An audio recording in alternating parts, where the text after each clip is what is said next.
सावधान। णमो अर्हन्ताणं णमो सिद्धाणं णमो आयरियाणं णमो अच्छायाणं णमो लोये सबसाहूणम्। मंगलम भगवान वीरो मंगलम गौतमो गणी मंगलम कुंद कुंदाद्यो जैन धर्मोस्तु मंगलम। सर्वमंगल मांगल्यम सर्वकल्याणकारकम प्रधानम सर्वधर्माणां जैनं जयतु शासनं जैनं जयतु शासनं। जीवमजीवं दव्वं जिणवरवसहेण जैणणे दिठं देविन्दविन्दवन्दं वन्दे तं सर्वदा शिरसा। आत्मज्ञान ही ज्ञान है शेष सभी अज्ञान। आत्म शांति का मूल है वीतराग विज्ञान वीतराग विज्ञान।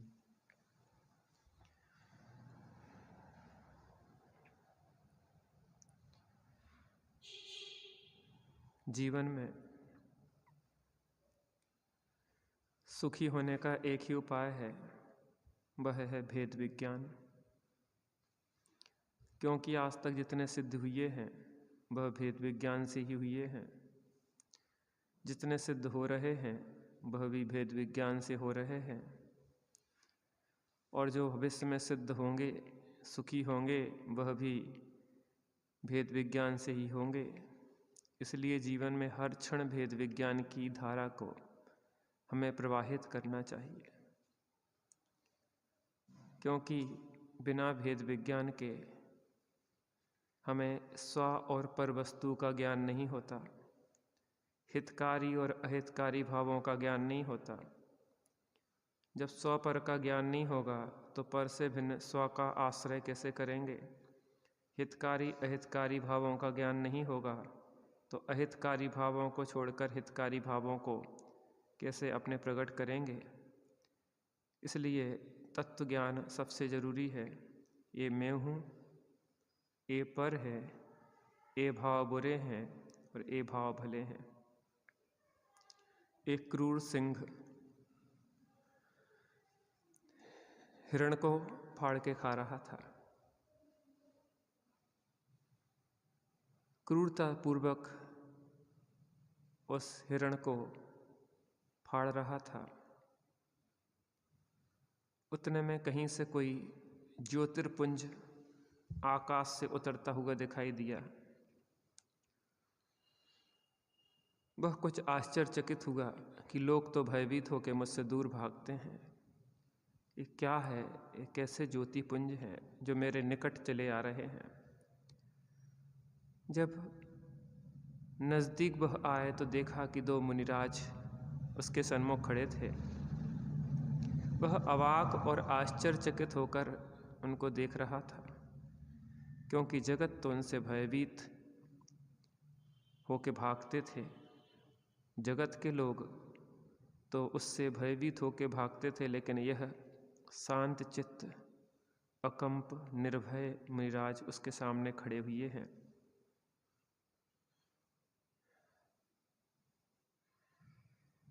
और उनको देख के सिंह के परिणामों में विशुद्धि आई। कुछ पूर्व का भी स्मरण हुआ। इस मुद्रा को तो मैंने देखा है। और महामुनिराज बोले कि है सिंहराज, तुम सिंह नहीं, तुम चैतन्य स्वरूप भगवान आत्मा हो। तुम अपने को शरीर से भिन्न देख के अशरीरी देखो। इस क्रूरता रूप परिणाम से भिन्न अपने शांत स्वभावी चैतन्य स्वरूपी भगवान आत्मा को देखो। जिसमें कि कोई क्रूरता का प्रवेश है ही नहीं, जो शांत है, निश्चल है, निस्तरंग है। ऐसे चैतन्य स्वभावी भगवान आत्मा का आश्रय लेने से तुम सुखी हो जाओगे अभी। और सिंह ने जैसे ही यह वाणी सुनी, परिणाम शांत होते गए, शांत हो गए। क्रूरता के भाव पता नहीं कहाँ विलय को प्राप्त हो गए। जैसे प्रखर सूर्य जब उदित होता है तो ओस कण कहाँ बिखर जाते हैं, कोहरा कहाँ पलायन कर जाता है, पता ही नहीं पड़ता। ऐसे ही उसकी जो क्रूर वृत्ति थी, जो देह आश्रित मान्यता थी, वह दूर हुई। वह सिंह किसी दूसरे चैतन्य लोक में चला गया और अंदर में डूब के देखा कि वास्तव में मैं कौन हूँ। तो उसने पाया कि मैं सिंह नहीं, मैं एक तीव्र कसाय रूप जो क्रूरता रूप भाव है वह मैं नहीं, मैं तो एक चैतन्य स्वरूप शांत निराकुल चैतन्य तत्व हूँ। और जैसे ही उसने अपने उस चैतन्य तत्व का श्रद्धान ज्ञान और स्थिरता की, उसके अंतरंग में आनंद के झरने झरने लगे। जो मुनिराज की बात थी वह परम सत्य भाषित होने लगी कि मैं शरीर संयोग और संयोगी भावों से भिन्न हूँ, एक चैतन्य। और उसने अपने चैतन्य स्वभाव को देखा और मग्न होकर झूमने लगा। गुरु भी उपदेश दे के अपने अंदर में डूब गए। वहाँ पे कथाकार कहते हैं कि सच्चा गुरु और शिष्य का मिलन अगर देखना हो तो यहीं देखना चाहिए, क्योंकि शेर भी अपने चिदानंद चैतन्य में डूब गया और गुरु भी अपने चिदानंद चैतन्य में डूब गए। शुद्धोपयोग में ही असली गुरु और शिष्य का मिलन होता है। और ऐसे डूबे कि एक कसाय का, दो कसाय का भाव सिंह के हो गया और पंचम गढ़ स्थान हो गया। अब वो क्रूर सिंह की परिणति बिल्कुल बदल गई। अब दूसरे पशुओं को वह कष्ट नहीं देता था, सबके साथ प्रेम स्नेह रखता था। पहले जो शेर मांस खाता था और कुछ नहीं खाता था, लेकिन अब वह शेर मर गया लेकिन उसने मांस नहीं खाया। ऐसी वह भेद विज्ञान की कला की चर्चा यहाँ पे हम कर रहे हैं। यहाँ पे अपन ने देखा कि तीन क्रियाएं एक साथ चल रही हैं। एक तो शरीर की क्रिया, दूसरी शुभाशुभ भाव रूप आश्रय की क्रिया, और तीसरी जानन क्रिया। अब निर्णय हमें यह करना है कि हम हैं कौन। जो शरीर है, आँख, नाक, कान, 5 इंद्रियां, बाह्य 10 प्राण रूप हम हैं कि हम चैतन्य प्राण रूप हैं। इन उठने वाले शुभाशुभ भाव, मंद तीव्र होने वाले शुभाशुभ भाव, पलटने वाले शुभाशुभ भाव रूप हम हैं कि मात्र जानने रूप हम हैं। जब जीव इस प्रकार से भेद विज्ञान करता है तो उसके अंदर वह एक भेद विज्ञान की कला हाथ लगती है, जिससे कि इन सब के होते हुए भी उनसे भिन्न अपने को देख लेता है। जैसे पानी बरसते हुए भी, पानी की बूंदें कांच पे होते हुए भी ड्राइवर अपने सड़क को देखता है, उन बूंदों को अनदेखा करते हुए। ऐसे शरीर और संयोगी भावों से भिन्न एक साधक अपनी चेतना को अनुभव कर लेता है। पेज नंबर 42, तीसरा पैराग्राफ। ये तीनों क्रियाएं एक साथ हो रही हैं, इस बात का आज तक हमें ज्ञान ही नहीं था। चूँकि जानन क्रिया हमारी पकड़ में नहीं आई, केवल शरीर की क्रियाएं एवं मन की क्रियाएं अर्थात शुभाशुभ भाव ही पकड़ में आ रहे हैं। इसलिए शरीर की क्रिया और राग देश रूप परिणामों का ही हमने अपना होना, अपना अस्तित्व समझा, स्वयं को इन्हीं का कर्ता माना। इनके अतिरिक्त कोई जानन क्रिया भी हो रही है जिसका स्तर इनके स्तर से भिन्न है, यह बात कभी समझ में नहीं आई। फल यह हुआ कि धर्म के लिए हमने एक ओर तो परिणामों को बदलने की चेष्टा की, अशुभ से शुभ में बदलने का प्रयत्न किया, दूसरी ओर शरीर आश्रित क्रिया को अशुभ से शुभ रूप बदलना चाहा। यदि शरीर की और मन की ये क्रियाएं बदल गईं तो हमने इस बदलाव को ही धर्म मान लिया और अहंकार किया कि मैंने ऐसा कर लिया। बात को तनिक भी न समझा कि ये दोनों ही पर आश्रित पुण्य पाप रूप क्रियाएं हैं। आत्मा की अपनी स्वाभाविक क्रिया नहीं है। अतः इन पर आश्रित क्रियाओं को बदलने मात्र से धर्म होना कदापि संभव नहीं है। धर्म तो आत्मा का स्वभाव है, जिसका संबंध तो उस तीसरी स्वाभाविक क्रिया से है, जानन क्रिया से है। यह नासमझी, यह गलती उस जानने वाले की ही है कि उसने अपनी स्वाभाविक क्रिया को न पहचान कर विकारी परिणामों और शरीराश्रित क्रियाओं में ही अपनापन मान रखा है। यही अहंकार है, यही मिथ्यात्व है, यही संसार है, जो तब तक नहीं मिट सकेगा जब तक यह जीव अपने को ज्ञान रूप अनुभव नहीं करे।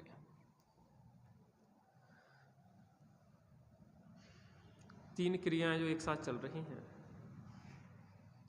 शरीर की क्रिया, शुभाशुभ भावों की क्रिया और जानन क्रिया, जिसमें हमने अपने को शरीर की क्रिया रूप अपनी क्रिया माना, अर्थात जो शरीर की क्रियाएं चल रही हैं, खाना पीना, उठना बैठना, चलना फिरना, बोलना चालना, इन क्रियाओं रूप ही हमने अपने को देखा। मैंने खाया, मैंने पिया, मैंने उठाया, मैंने धरा, जबकि ये शरीर की क्रिया चेतना की क्रिया नहीं है।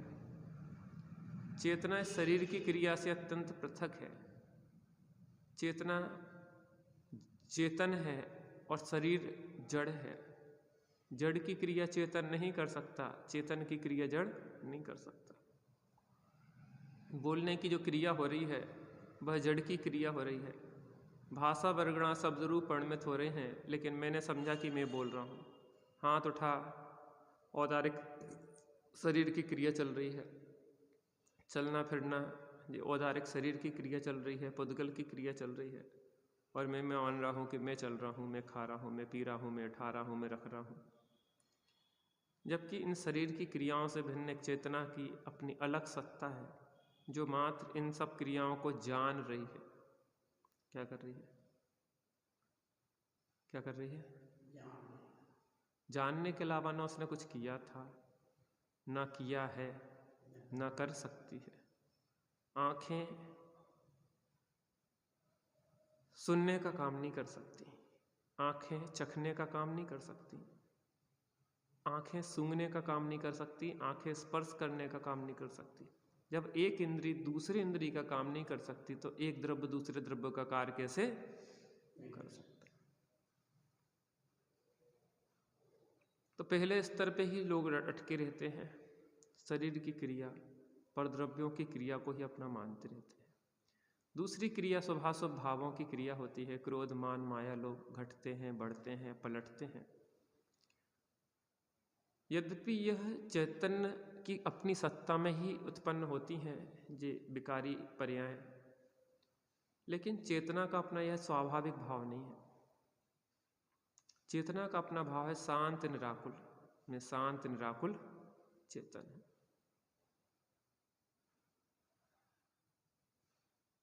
तो चेतना अपने शांत निराकुल स्वभाव में तो रहती नहीं है, और जो शुभाशुभ भाव जो होते रहते हैं, इन शुभाशुभ भाव रूप ही अपने को जान लेती है, क्योंकि उसे अपने चेतना का शांत निराकुल स्वाद आज तक आया नहीं है।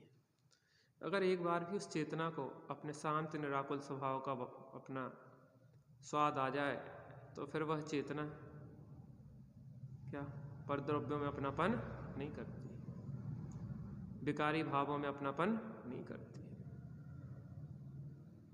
जैसे अपन ने देखा था, एक लोहे का पुतला है, उसको गर्म कर दिया है, उसको एक लोहे की बक्से में बंद कर दिया है। उस लोहे का पुतला, उस उष्णता और बक्से से क्या संबंध है? जैसे उष्णता और बक्से से उस पुतले का संबंध है, वैसा ही हमारा शरीर और इन संयोगी भावों से है। उस पुतले से बक्सा बिल्कुल पृथक है, वैसे ही हमारे से यह शरीर बिल्कुल पृथक है। यद्यपि उष्ण वह पुतला ही हुआ है लोहे का, लेकिन वास्तव में वह उसका स्वभाव नहीं है। वह अग्नि के माध्यम से वह उष्ण हुआ है। जैसे ही अग्नि का संयोग घटेगा वैसे ही अपना शांत ठंडा हो जाएगा।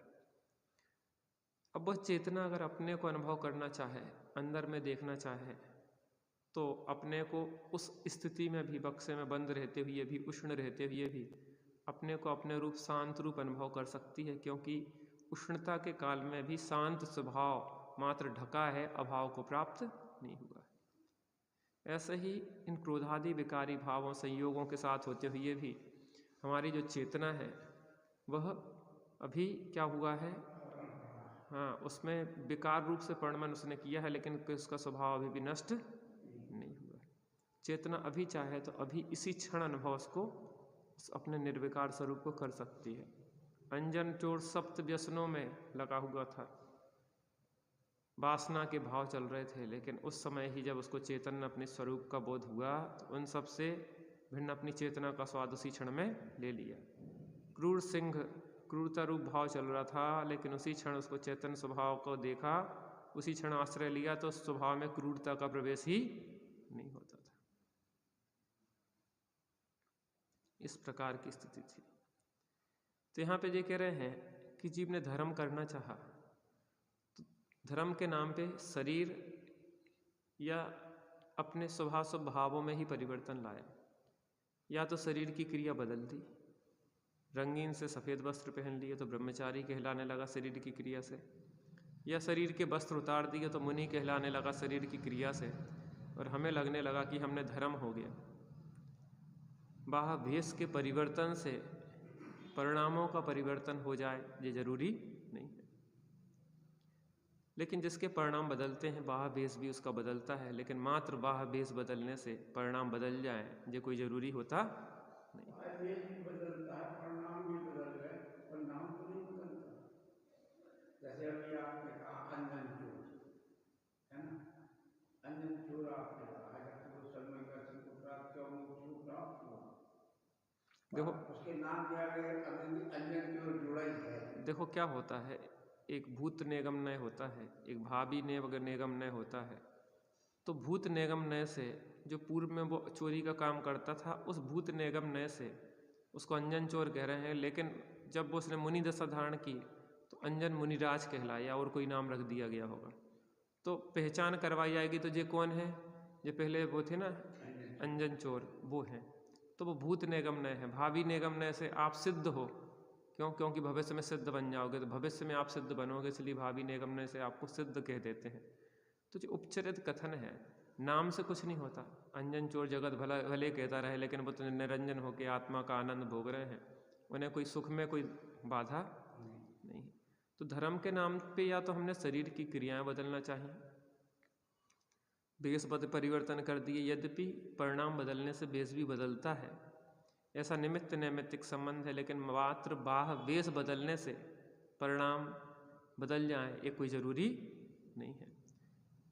तो देखा देखी हमने बाह्य में वेश भी बदल लिया, परिणामों में देखा जाए तो परिणाम अशुभ से शुभ कर लिए।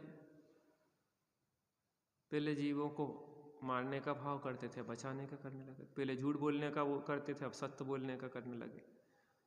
पहले कुशील सेवन का करते थे, अब ब्रह्मचर्य पूर्वक रहना है यह भाव करने लगे। पहले परिग्रह संचय का करते थे, अब परिग्रह छोड़ना है ऐसा भाव करने लगे।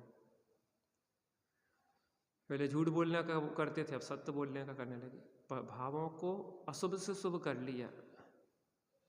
तो दो स्तर पे परिवर्तन किया हमने, एक तो क्रिया शरीर की क्रिया के स्तर पे, एक भावों में अशुभ से शुभ कर लिया, और हमने जो समझा कि हमारा धर्म हो गया। लेकिन आचार्यदेव कह रहे हैं कि वास्तव में न तो शरीर की क्रिया से धर्म होता है, न अशुभ भावों से शुभ रूप परिवर्तित करने से धर्म होता है। धर्म तो होता है आत्मा के आश्रय से। यद्यपि जिसको आत्मा का आश्रय होता है उसके भाव भी बदलते हैं, उसकी शरीर की क्रियाएं भी बदलती हैं, लेकिन ये अंदर से बाहर की यात्रा है, बाहर से अंदर की नहीं है। कदाचित कोई ने अगर पहले मुनि दशा धारण कर ली है तो भी कोई दिक्कत नहीं है। अगर तत्व ज्ञान करके, भेद विज्ञान करके स्वरूप अनुभव कर ले तो अभी भी कोई बात बिगड़ी नहीं है। लेकिन अगर मात्र मैं ये समझ लूँ कि मैं बाह में नग्न मुनि दशा धारण कर लूँगा और मेरा धर्म हो गया, तो इतने मात्र से भी धर्म होता नहीं है।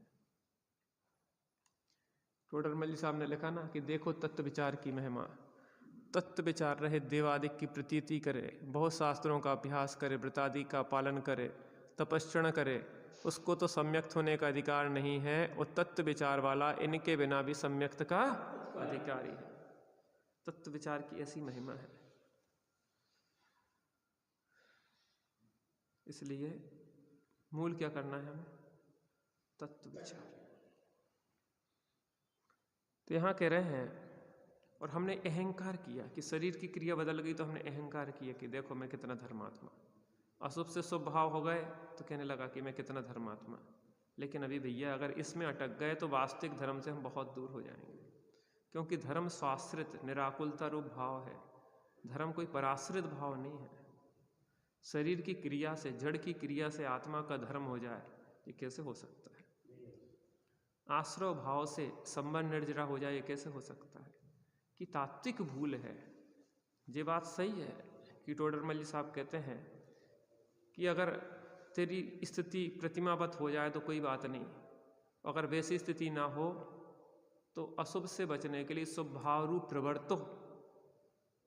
किस भाव रूप प्रवर्तो? शुभ भाव रूप प्रवर्तो। अगर स्वरूप में रहे नहीं और शुभ भाव रूप नहीं प्रवर्ते तो नियम से अशुभ में जाएंगे, और अशुभ में जाएंगे तो बहुत बड़ा नुकसान हो जाएगा।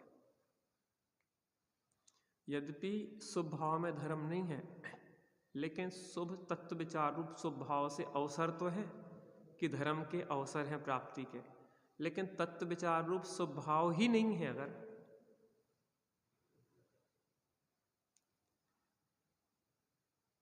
तो फिर धर्म से हम बहुत दूर हो जाएंगे।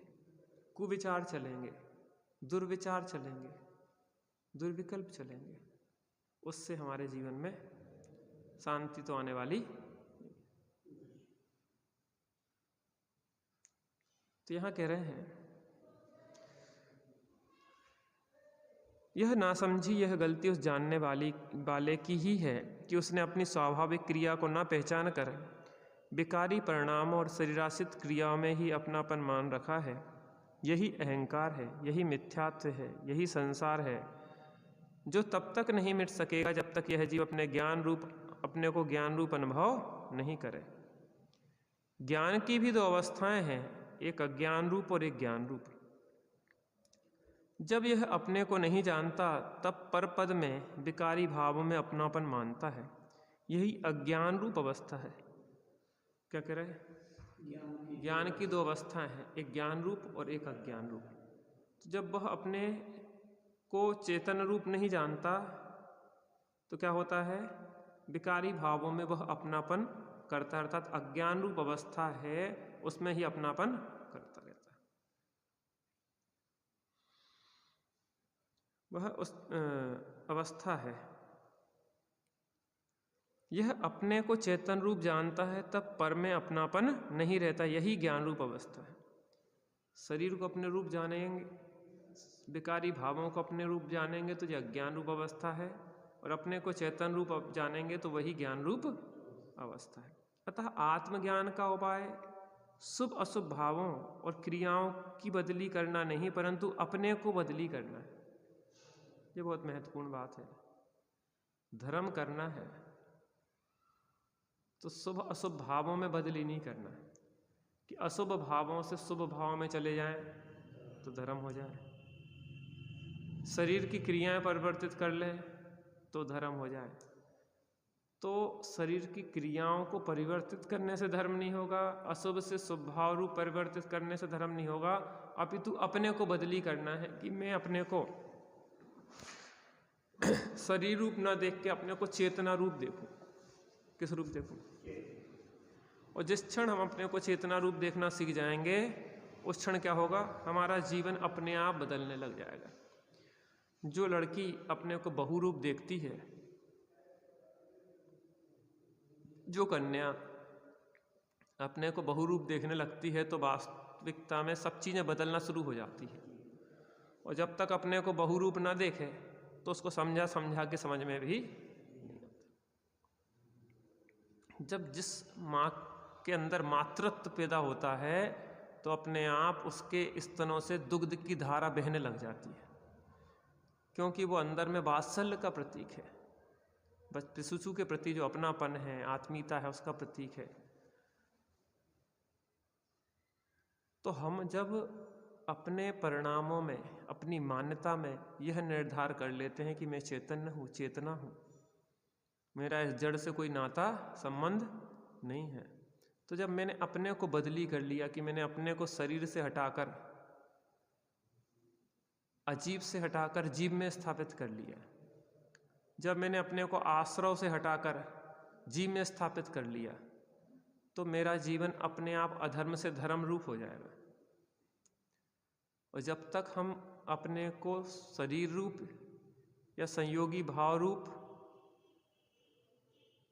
देखते रहेंगे, तब तक हमारे जीवन में धर्म का प्रारंभ होने वाला नहीं।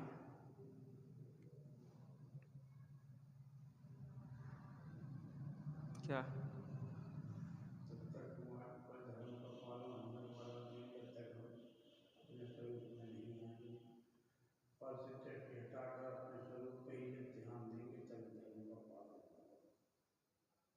धर्म धर्म सब कोई कहे, धर्म न जाने कोई, और आत्म को जाने बिना धर्म कहाँ से होए। क्योंकि धर्म आत्मा का स्वभाव है।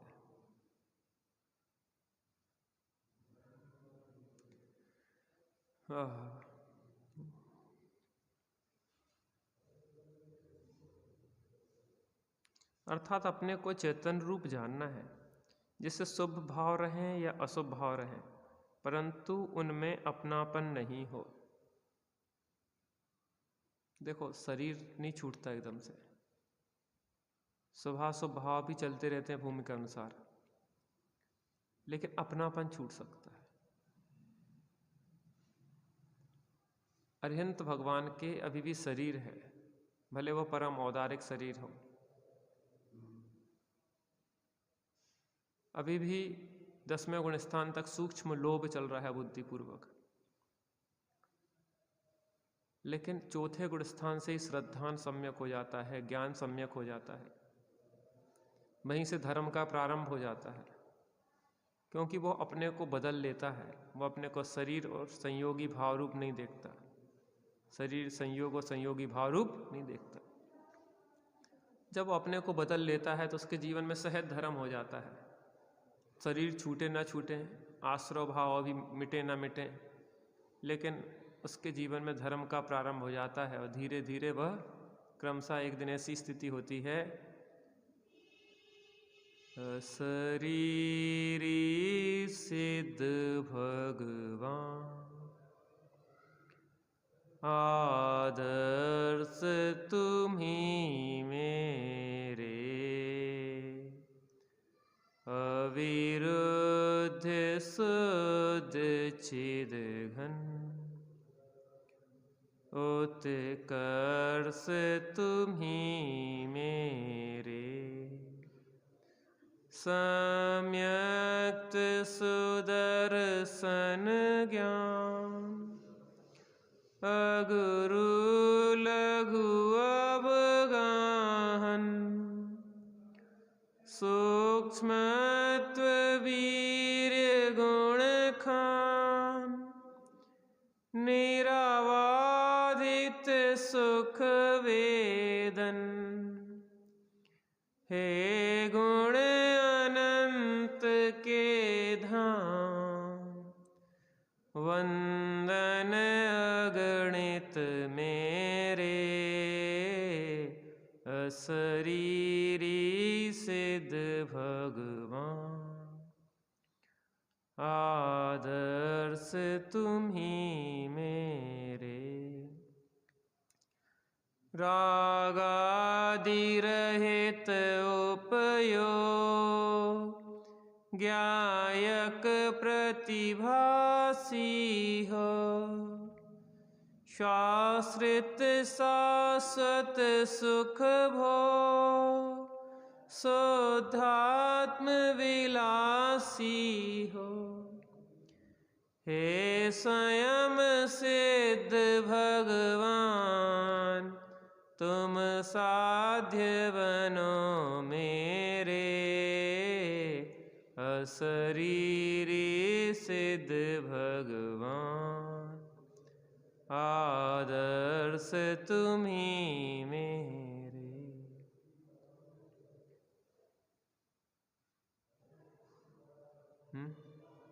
क्रमशः क्या दशा बन जाती है वैसे जीव की? सिद्ध दशा को प्राप्त कर लेता है।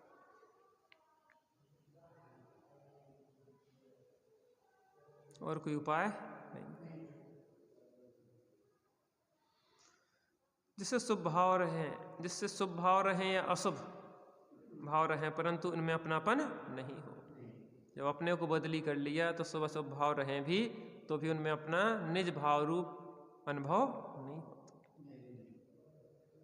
अपनापन अपने चैतन्य स्वभाव में ही हो। जो जीव पुण्य क्रिया, पूजा पाठ, दर्शन, शास्त्र अध्ययन, दान आदि भगवान के नाम का जाप करने को ही धर्म मार्ग मानता है, उससे पुण्य बंध होता है, जिससे कोटि गति से बचकर अच्छी गति मिलती है, परंतु इससे कसाय का नाश नहीं होता। जो हम पूजन पाठ, मंदिर, जप तप आदि करते हैं, शुभ भाव करते हैं, इससे क्या होता है?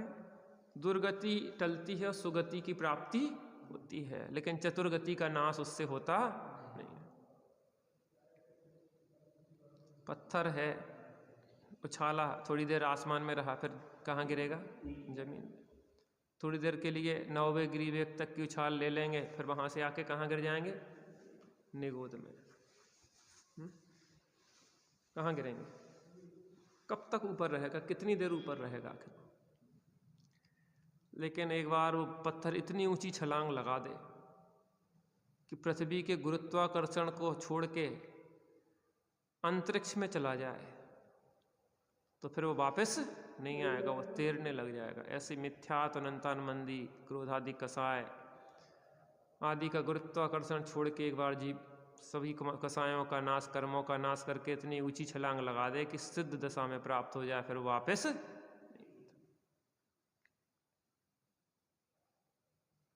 बिना उसके धर्म होने वाला।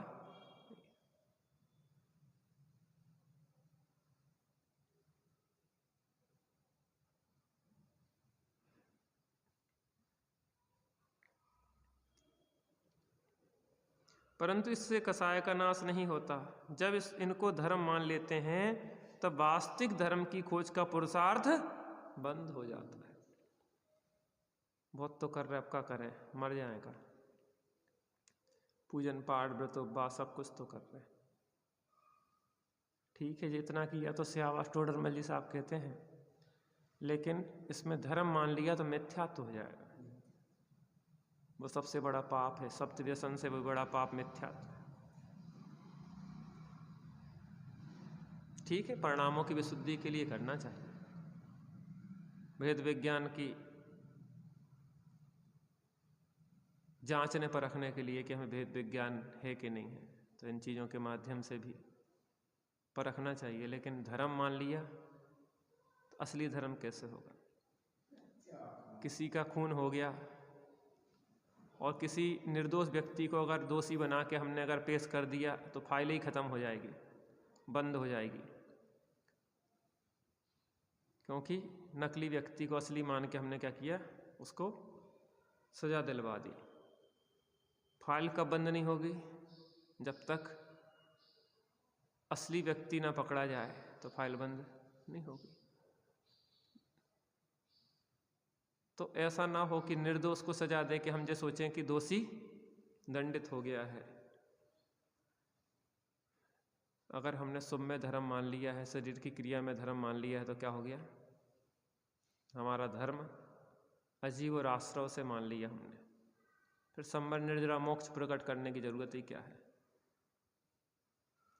आश्रव बंध है दुख के कारण, संबर निर्जरा सुख के,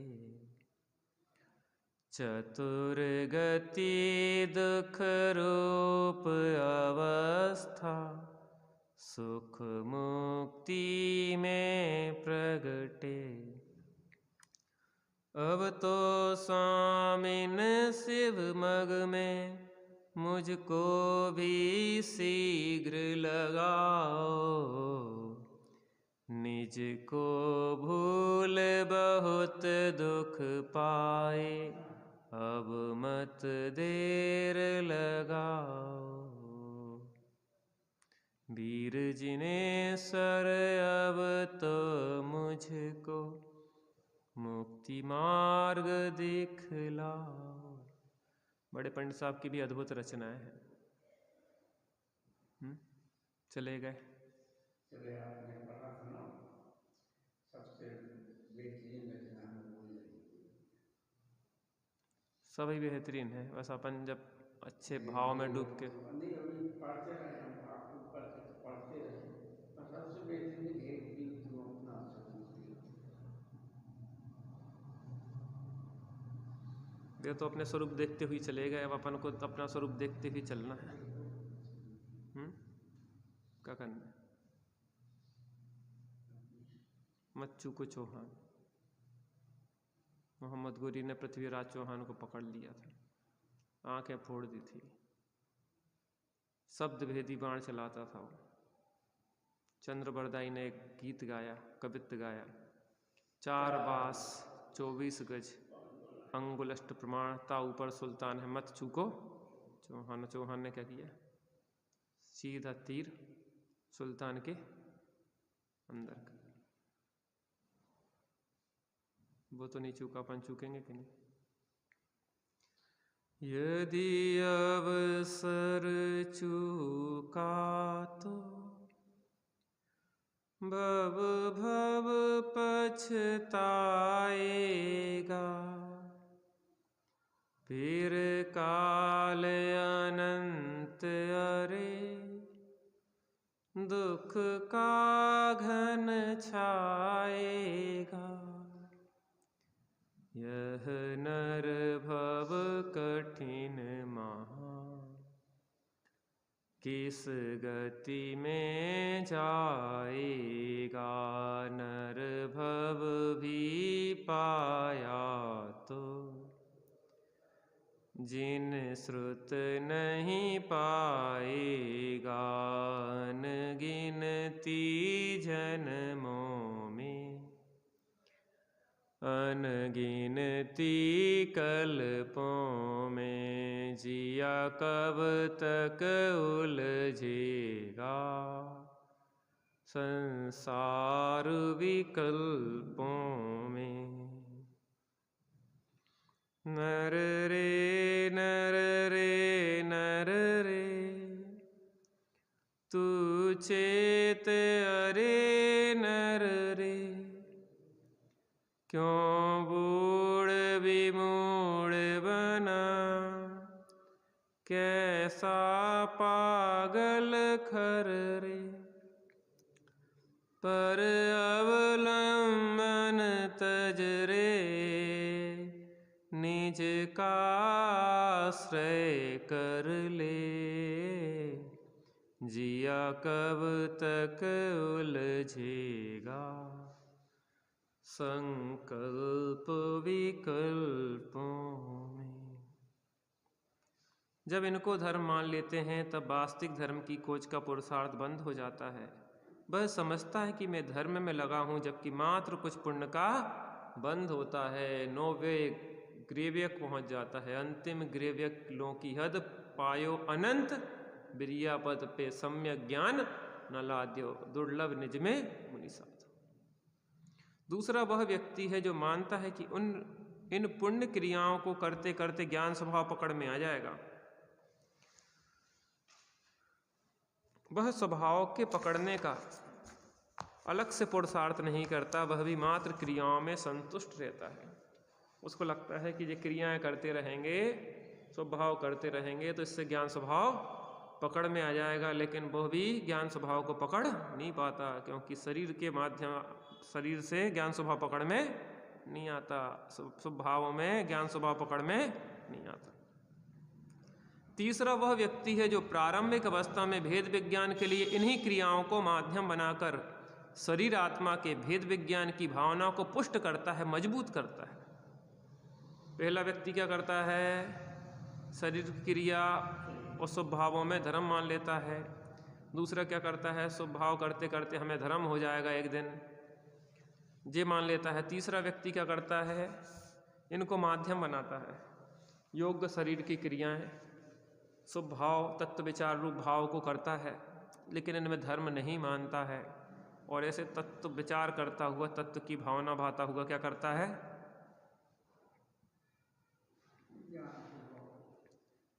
शरीर और आत्मा का भेद विज्ञान करता है।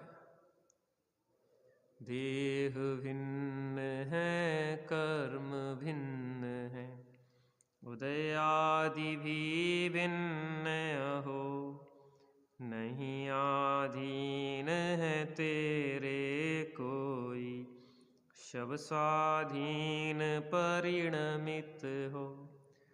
पर नहीं तुझसे कहता कुछ भी, सुख दुख का कारण नहीं हो, करके मूढ़ कल्पना मिथ्या, तू ही व्यर्थ आकुलित हो। मजबूत करता है जिससे उपयोग पर्याय का आश्रय छोड़कर द्रव्य स्वभाव ज्ञान स्वभाव के सन्मुख हो, ज्ञान अपने को अपने रूप अनुभव करे।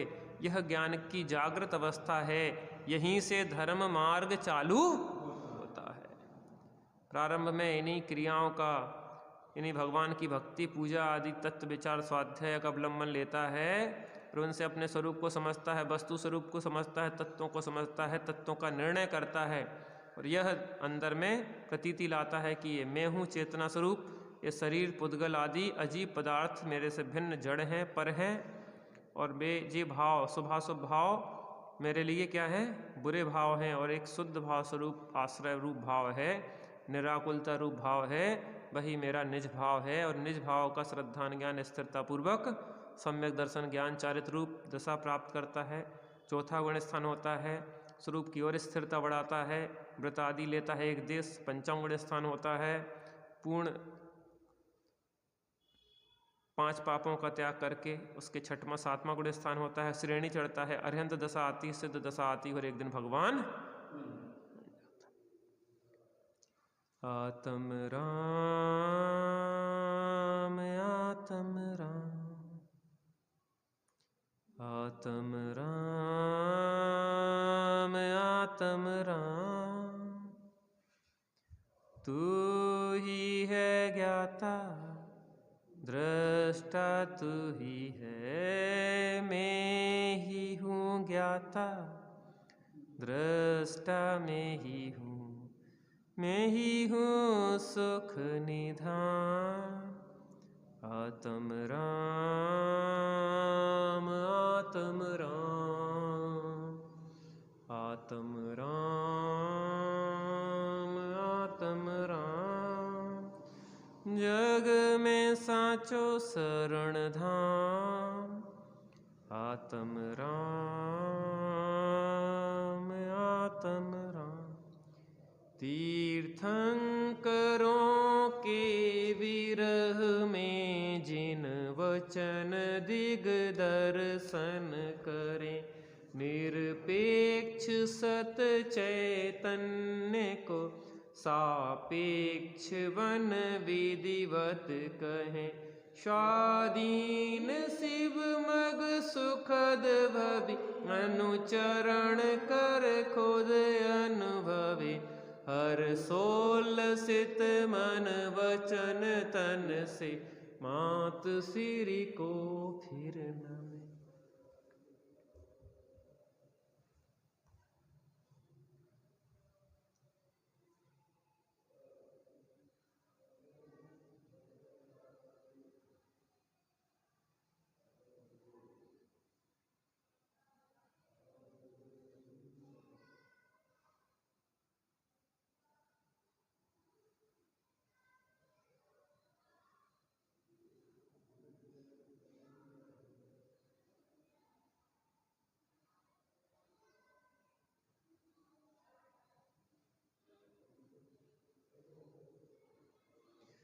द्वादशांग जनवाणी माता की जय, महाजैन धर्म की जय, पंचमेष्टि।